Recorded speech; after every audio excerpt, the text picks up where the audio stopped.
Hey guys, welcome to my Cubase 5 tutorial. Today I'm going to be showing you some basic things to get you started. So let's get into that. First of all, you need to make yourself a folder on the desktop. So if you just right click and click new, make yourself a folder and then name that something that you can remember. Then you're going to locate your Cubase desktop icon, double click it and start Cubase up.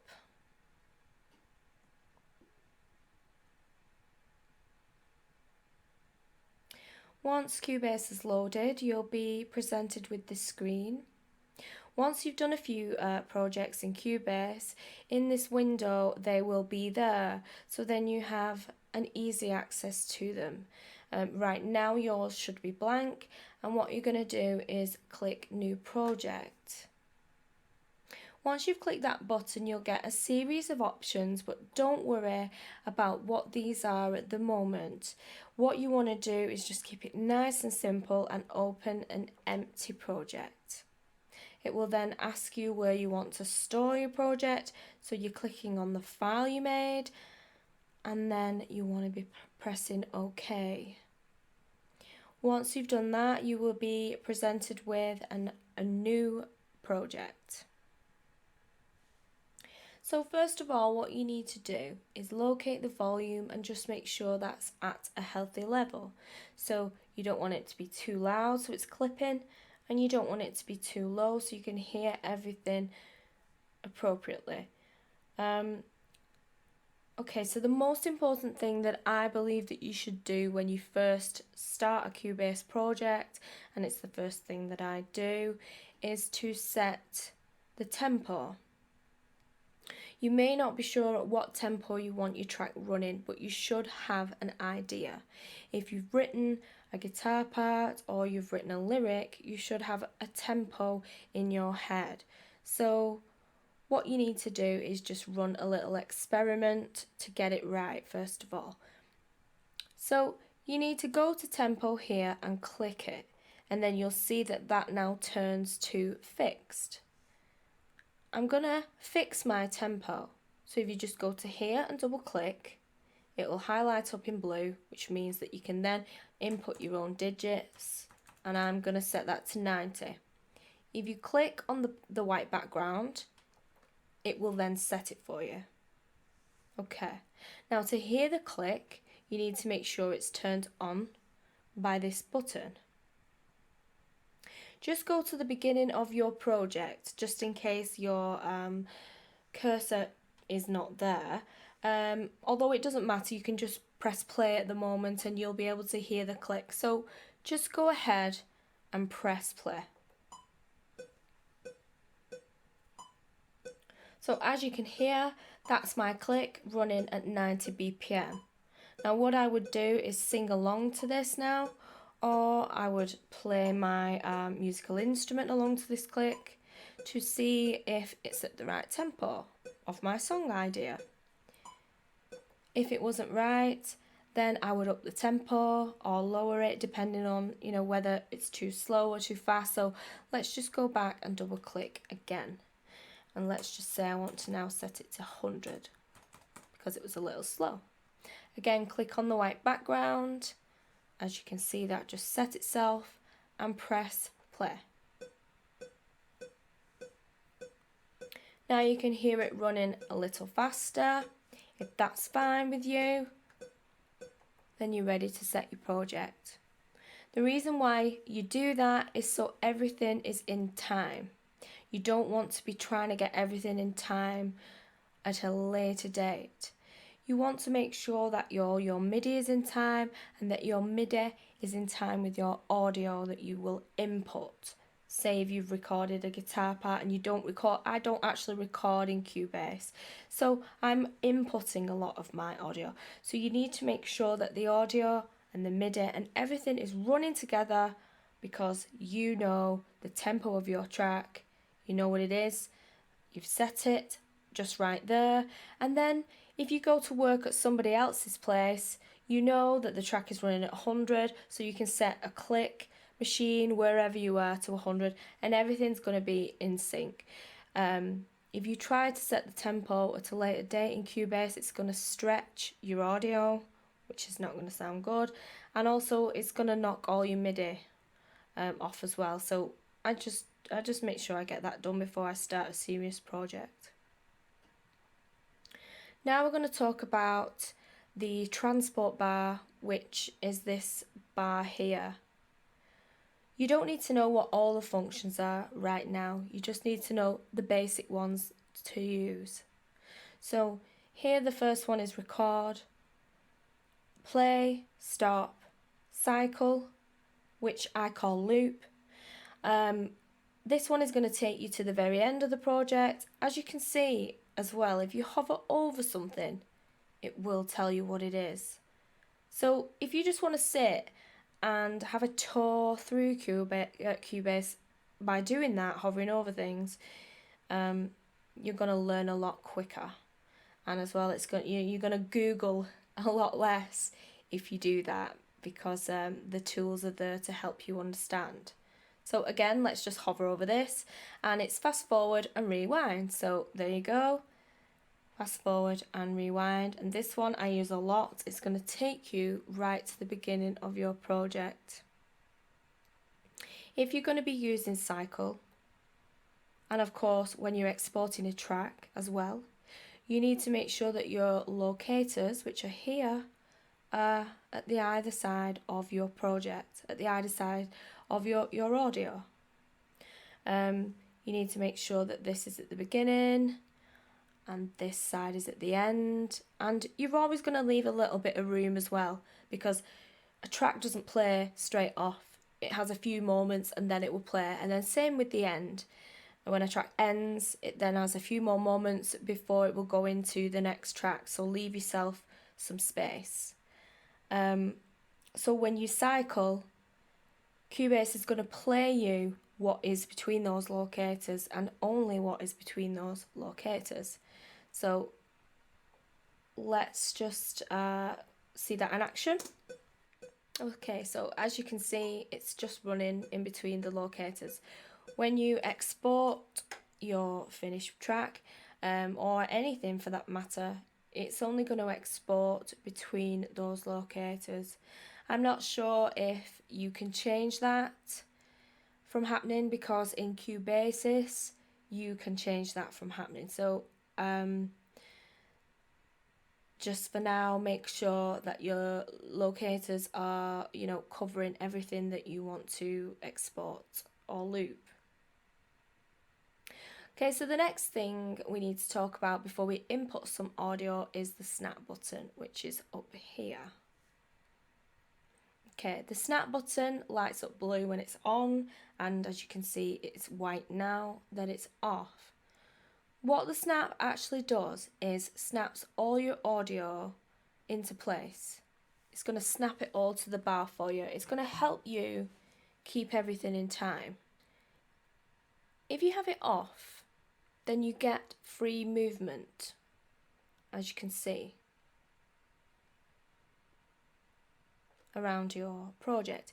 If you have the snap on, so it's lit up in blue, the cursor is going to snap to the bars. Now you can change where it actually snaps to here, but we're not going to go into that right now, because it's snapping to the bar is fine.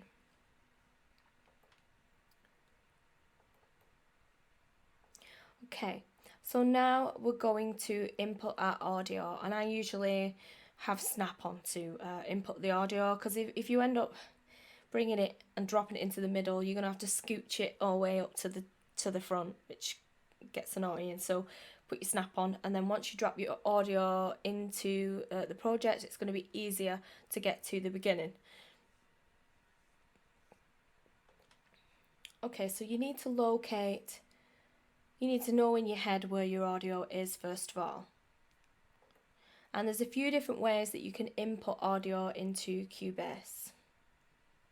One of them is down here is where all your tracks will be. If you right click on this area, some options will come up, and all you need to know for now is add audio track or add MIDI track. Them are the only ones that you're going to be using when you first start using Cubase. So I would put add audio track because I'm going to input some audio. You can also go up to project and you can add track. Again, don't worry about what everything else is. We're not really going to be using them things. And you would just go across and click audio or MIDI. There's a few ways that you can do any one thing in Cubase. There's a few ways to add an audio or MIDI track. I've just showed you two that I can remember at the moment. There's another one, but I can't remember it. Okay, so the way I normally do it is the lazy way. And I'll show you what that is, why I think it's lazy. I usually find my audio, and then what I do is I scooch it over. And if snap's on, it's going to snap it right where I want it so I can get going. So this is the lazy way. I just drag and drop. My preferred method to do anything is to drag and drop. So that's the way I add a audio track to Cubase. Okay, so over here down the side is the volume slider for this particular track. I tend to use this area a lot. There's a different way to access the volumes of the particular tracks, and I'll show you that in a second. First of all, we're going to do some cutting and some pasting. I'm just going to show you up here what these icons do. You're not going to use all of them. You're just going to use a few to start you off. And here are the main ones. So I'm going to turn snap off now. By the way, if you want to zoom in on your project, down here is where you can zoom in and out. And again, there's a couple of different ways you can do any one thing. And if you know the shortcut keys of Cubase, then that's even better. I haven't learned any, but my preferred method of zooming in and out is this. You can click an area up here, and if you just drag down your cursor, you'll zoom in and out. And I find that this is the quickest way to do it for me. Okay, so say I don't want this bit here. What I'm going to do is select the scissors, and I'm going to take them to where I want to chop it and just click it, and it's going to chop it for me. Now I want to get rid of this area, this bit here. So you need to go back to your arrow. Your arrow is your object selection, as you can see if you hover over it, and you really need to be on this to do most things in Cubase. To press play, to press stop, to add your effects, to do your volume, anything like that, to set your tempo, you always need to be on your object selection. So you have to go back to that to delete this part. Now what you can do is you can right click, which is going to bring up some options. I don't tend to do that. What you can do is the simplest way is to hit delete on your keyboard now that it's highlighted, like this, and it will just disappear. That's what I tend to do.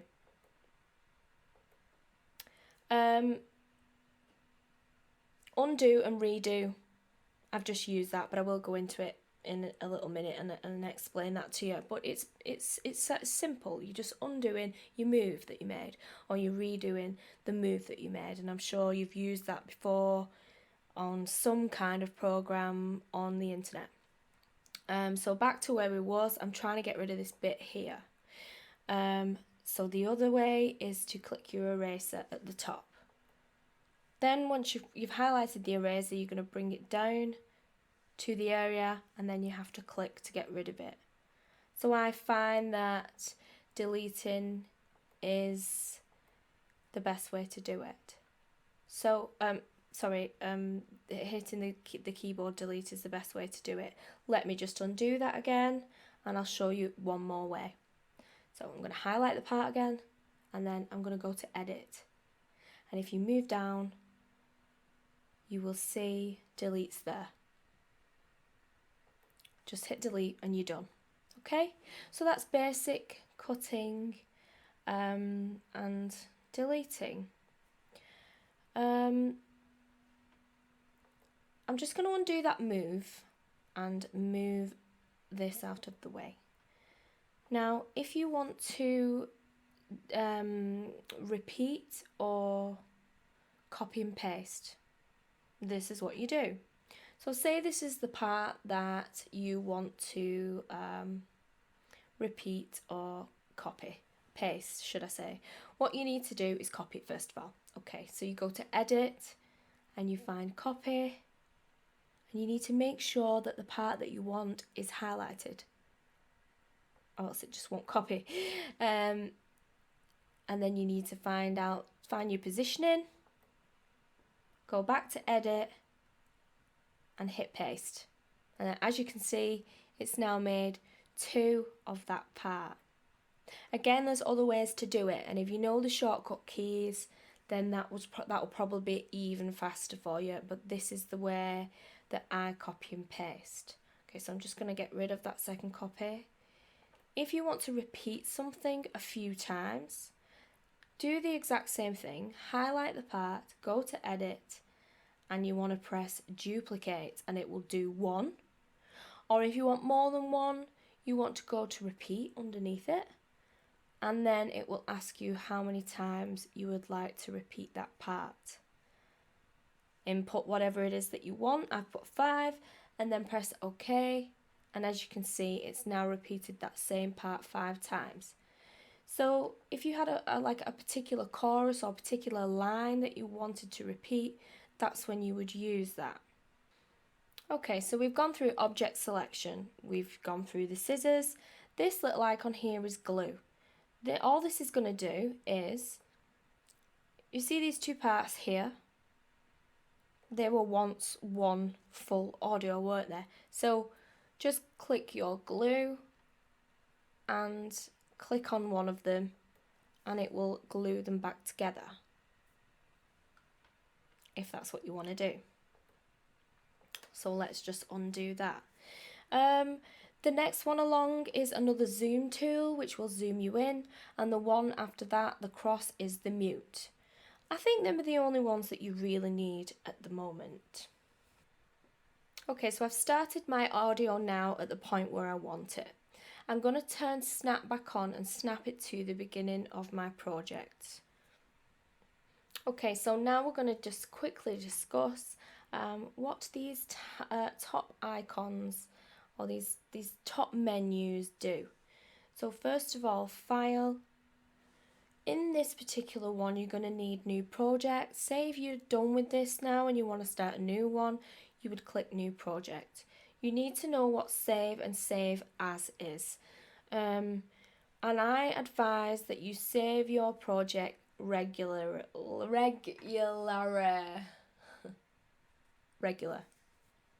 Be saving your project regular, because say if your computer went down and you'd just done a good part, or you'd just spent 5 hours doing something and it was so tedious, it was not even funny, and then something happens, you know, if you've not saved it, you're going to be gutted. I think when Cubase does shut down in that kind of way, it does save a backup file for you, or it will remember, but I'm not sure. But don't rely on that anyway. Every time you have spent, you know, say like 5, well, maybe not 5, but about 10 minutes, or when you've done something major, always save, and you would press save for that. Save as, that's when you're labeling the project. So if you want to give it a name, then you need to press save as, give it a name, and then from there on in you can just press save, and it will just keep saving it for you. As well, you will need the import and the export. This is what I was saying before. There's another way here on the import, another way of importing audio and MIDI, just like we did at the beginning. As you can see, there's audio file and there's a MIDI file. So that was the 4th way of doing that one thing. And then export, you will just need export mix down for now. A bit further down, you can see recent projects, and you'll be able to open your recent projects or switch between them if you want to. If you move on to the next one now, into edit, we went into this one before.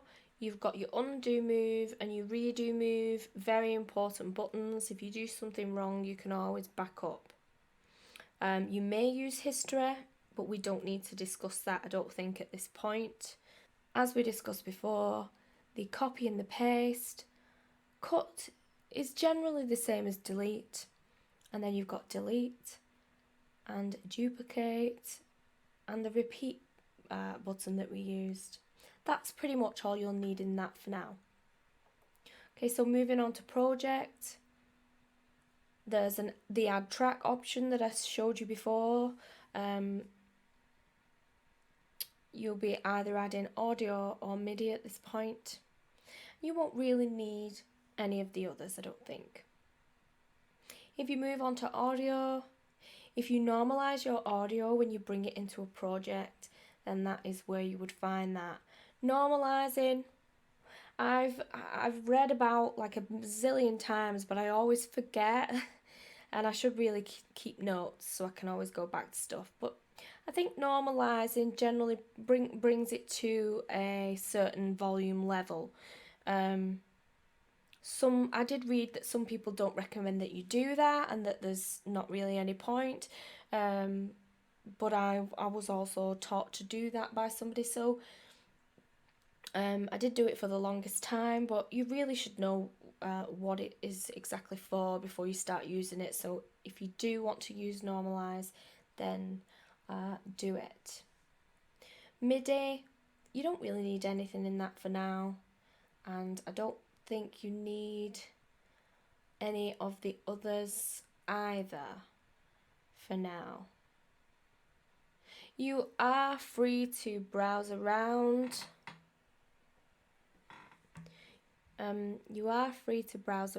If you like, and that's the way that you're going to become experienced, if you just have a look and try different things.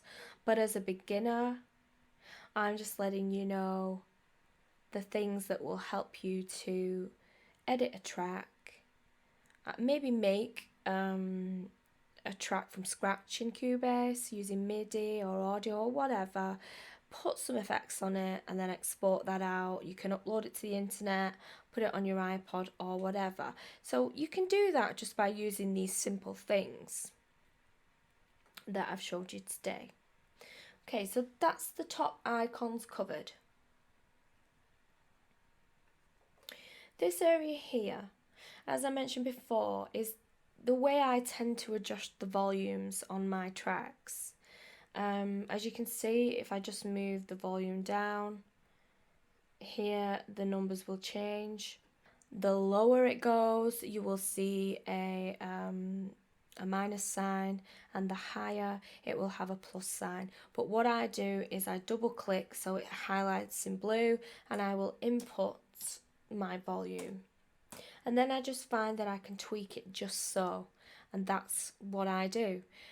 Simply because you can go to devices and pull up the mixer, where you'll get all the sliders, all the volumes for all your tracks. But if you have kind of only one screen, it's going to take up a lot of room on your screen, and everything's going to get busy. But again, it's just whatever you prefer. I prefer to do it right here in the main window. That's what works for me. So that's the volume area, and then we're just going to go up to this E. So when you've finished editing your track and it's how you want it to be so far, you make sure that your locators are either side of the audio that you want to export or you want to loop. If your locators are not set, then it's not going to export the right data, and it's not going to loop the right data, so just make sure that you've set those. Then you need to move on to adding your effects. So let's go up to the E, and we're going to click that. By the way, if you want to give your track a name, just double click here. Now mine says kick because my audio was already labelled kick, and as I dragged and dropped, it named it for me, and I can't change that now. That's why if you make your own track by right clicking and add the track and then name it, whatever audio you bring onto it, you've already named it. But I'm too lazy to do that, so I drag and drop and just let it be named whatever it was. Okay, so let's move on to effects. When you press the E, you're going to arrive at this window. And down the left hand side here are all the inserts. So you need to go to the first one and you need to click that, and then you'll get all the options of what's added to this machine, effects wise, and things that I can do to my audio and stuff. All we're going to be using at this point is delay, reverb, and compression. You'll find compression in dynamics. It's not going to be a good example of the compression because I'm actually using a kick, which is a MIDI kick, so it's already it's all at the same level. All my audio is at the same level. So adding a compressor is not going to make any. It's not going to be a good example for you. Where if it was a vocal, and you would see a difference by adding a compressor. So anyway, let's just add some effects. So I'm going to go down to reverb first of all. Now, depending on what you have added on this machine determines what's going to turn up here as your options. If you're just using the options that the installs that came with Cubase 5, then that's fine. I think they sound very nice. That's my personal opinion. My advice is to never use too much reverb or delay though. Okay, so I'm just going to choose Roomworks. Once that's loaded, you will see another window and you're probably going to think, oh heck no. Don't get too concerned about what all of these knobbles do, because you don't need them at this point in time. Okay, because luckily for you, Cubase has some presets. So you need to click this window, this little window here, and it will load all the presets. So say if you're working on a vocal, I'm actually not, it's a kick that I brought in, but never mind. I'm just going to click this reverb here, which is a surround vocal plate. And once I've clicked that, it's going to load it for me. Great stuff. My advice is to leave it open, because if you think there's too much or you want to tweak it or you want to change it, you don't have to load it up again. It's always going to be there. Just move it out the way if you want. So what I need to do is flick my cursor thing, my ruler thing, back to the beginning of the track. So to do that, I'm going to press the rewind. Well, go to previous marker 0. As you can see here, it's going to take me to the beginning of my track, because that's generally what I do. I usually listen from the beginning. Now, if you want to press spacebar for play, which I'm going to do. So let me just hit spacebar. Oh, and then at this point, you can turn your click off, or at least I can, because my audio is already in time already. From a previous project, so it's not going to matter at this point. Okay, so let's press play.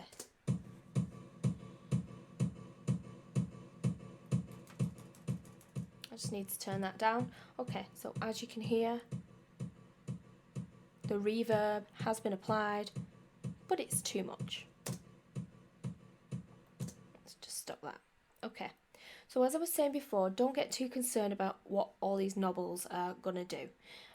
You've added some reverb already, it's a little bit too much, and what I normally do is go to the mix here and then just turn that down. Now, as I was saying before, when you add reverb and delay, I think the less the better, you know? And I usually have it at a very low number, so let's just leave that at 2, and then play it again.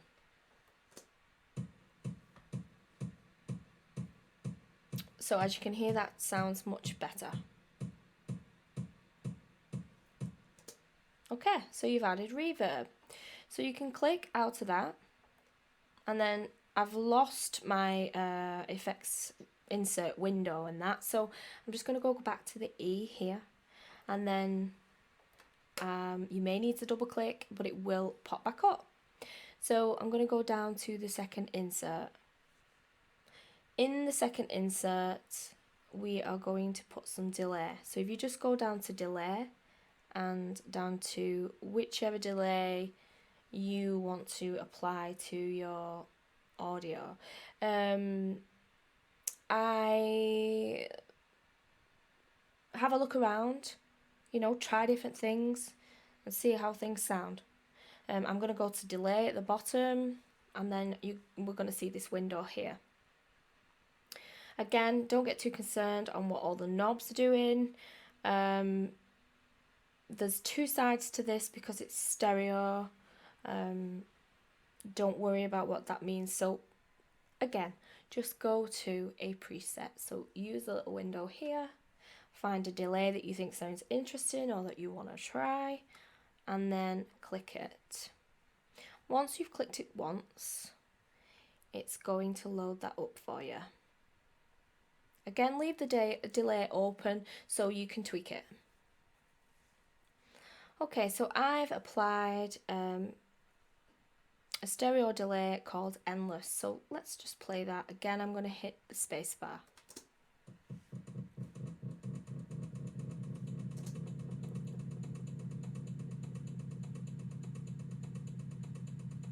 So as you can hear, I pressed the space bar to stop it like a million years ago, and it's still going.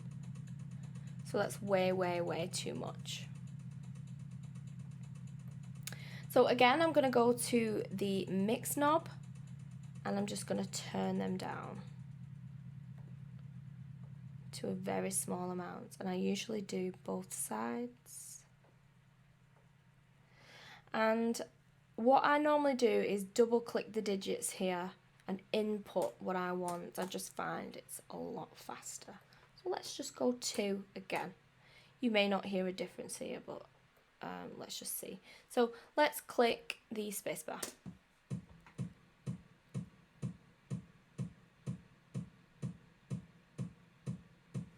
That sounds a lot better. I can still hear the delay there, and it still is a little bit too much for me, so I would probably just turn them down even more. You can tweak other settings, and the more confident you get in Cubase, the more you will start to just tweak around at stuff. I can still hear that delay going. The only way you're going to learn how to do things really is to Google stuff and, you know, have a look at other posts that people have made with regards to tweaking things.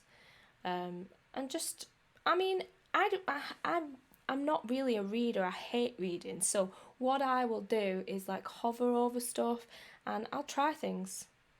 And that's how I learn. If I get really, really, really, really stuck, then I will Google something. So just try different things and use your own ear, because it's probably the best tool that you've got. That sounded so cheesy. Okay, so again, if this was a live drum recording, then you would need to put compression on it. Basically what compression does is it's going to bring everything at an even, smooth volume.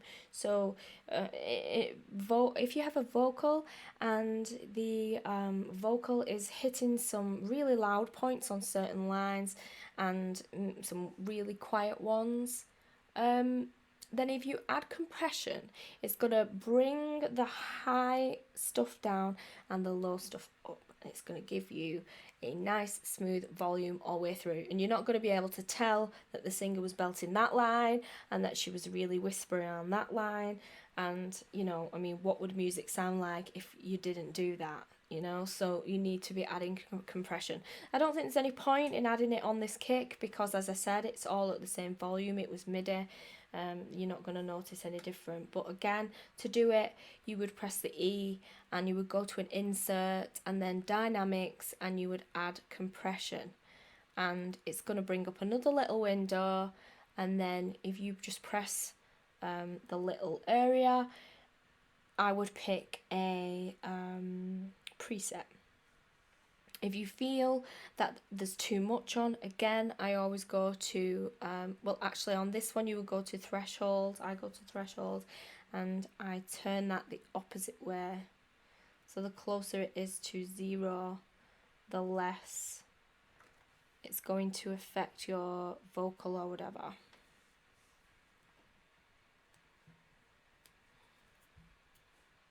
Okay, so finally, once you've added the very basic effects, when I say basic, I mean I've uploaded a lot of stuff on the internet that's, you know, had a good amount of plays with just reverb, delay and compression on.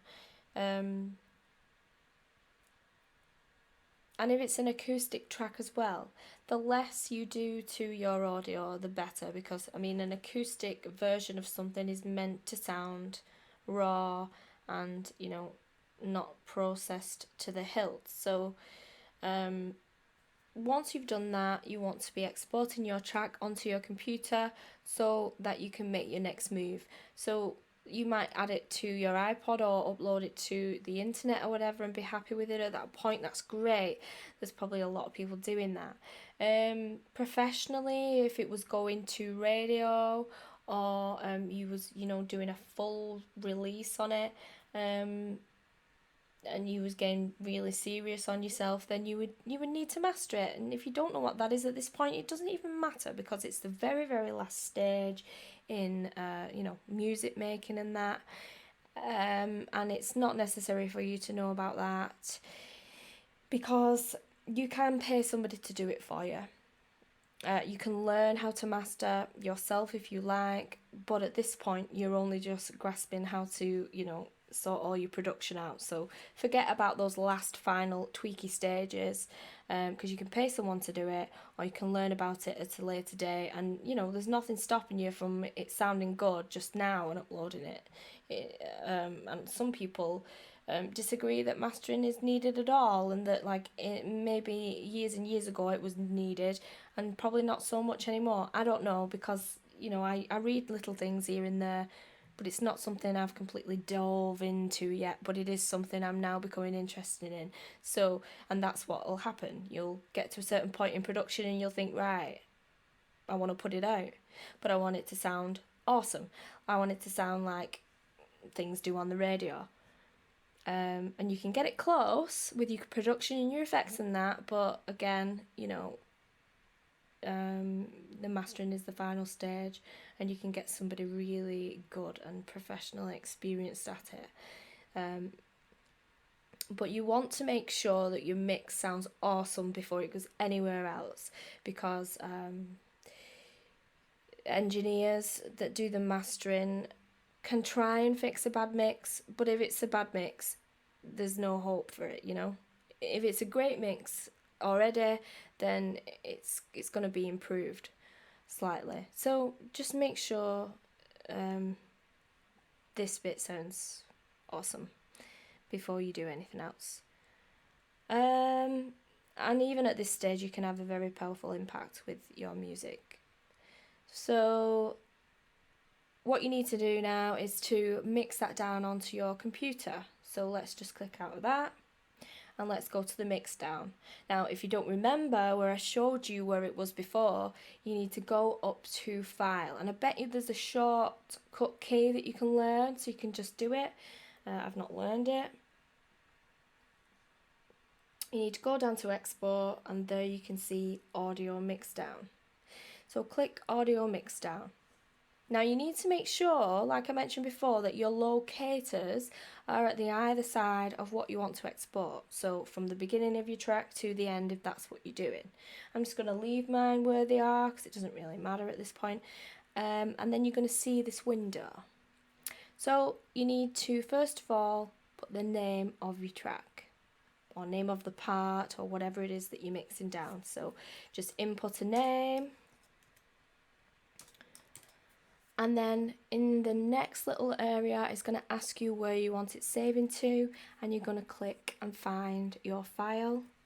Once you've found it, press save. I'm already on it, so I don't need to do anything there.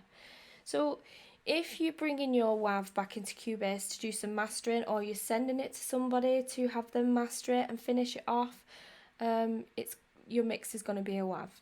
If you're done at this stage and it sounds as good as you want it to, and you want to put it on your iPod or upload it to the internet, you need to make it an MP3. MP3s are smaller, so they're going to take up a lot less room on your computer, and they're going to be faster when they upload to the internet. So if there's no more editing to be done on your track, then you need it to be an MP3.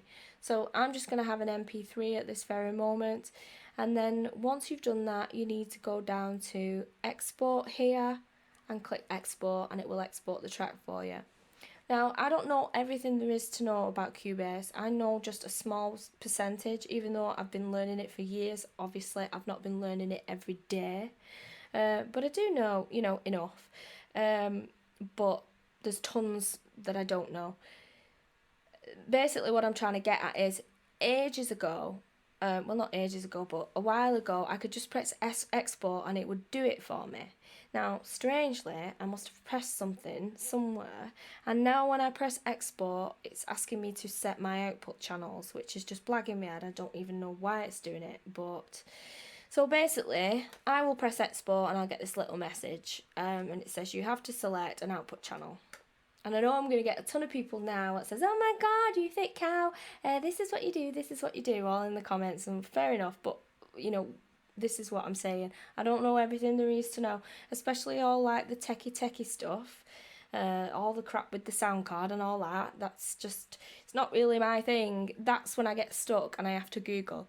I just hope that I just put the program on my computer and it works and I can go from there. So I don't know why it's doing that. So I click my output channels and then I press export, and it exports my track for me into the folder chosen.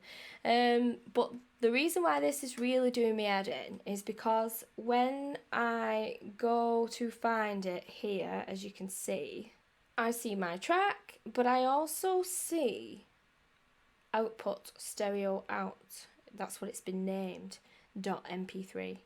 Oh, it's really getting on my nerves. And I know I could fix this within minutes if I would just go onto Google and find out what it is, but, it's just, it's just getting around to it. As if the task was so hard. I'm just being lazy, but I will eventually do it and find out what it is, and then that's how you learn what you're doing. It's trial and error. You see something. My problem is I never remember.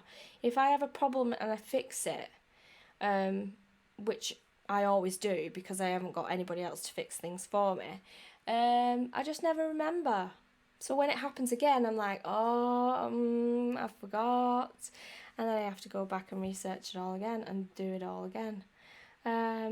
So if you do that, the professional, sensible thing to do would be to take notes.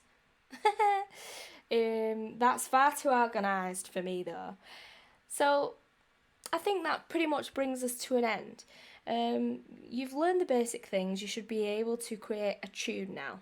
And I know I didn't speak about MIDI too much, but if you add a MIDI track and you've got your keyboard connected to Cubase, all you're doing is hitting the record button and playing on your keyboard or whatever, and it's going to input the notes for you, and it's pretty simple. And then all you need to do is you need to snap all your notes in place, because you're not going to be in time.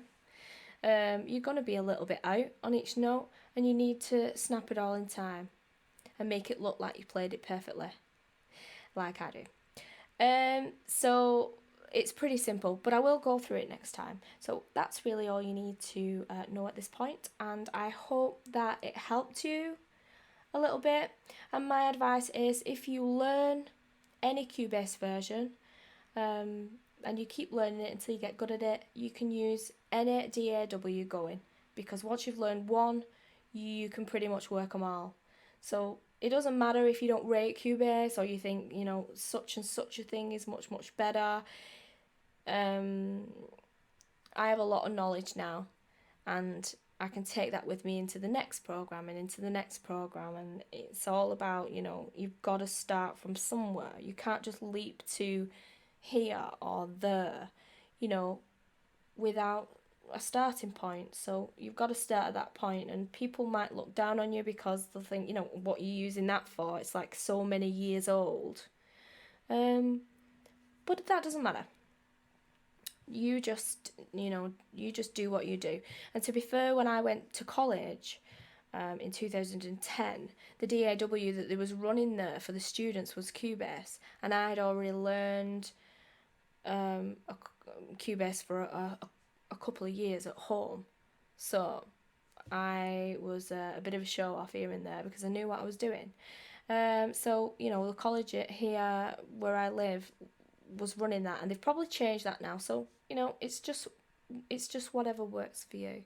But learn one of them, preferably, you know, something that's a little bit that's got a good reputation. You know, not something that's, well, I'm not gonna be negative about anything.